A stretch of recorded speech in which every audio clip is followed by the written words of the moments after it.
चमक रही हो, वैसे वह मणियों के रूप में बाबा के गले में चमक रहे थे।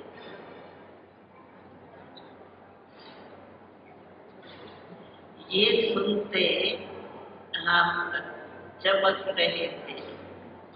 बाबा बोले, बच्चों ने संकल्प तो बहुत बढ़िया किया है। अब बाप दादा को वायदा निभाना पड़ेगा। बोलो, सिर्फ वायदा किया है या निभाना भी? क्या करेंगे? निभाना ही पड़ेगा ना। हाथ उठाओ, निभाने में होशियार है ना सभी।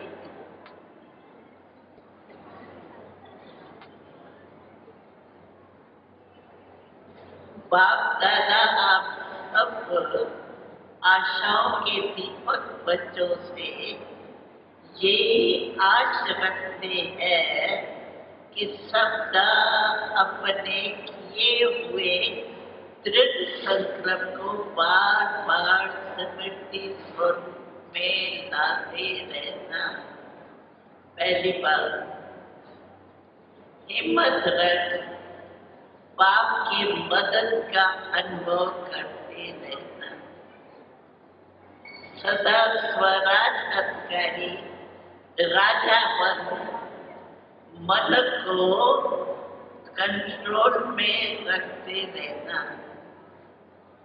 स्वयं को परिवर्तन कर सदा एक रस श्रेष्ठ स्थिति के आसनदारी बन के रहना।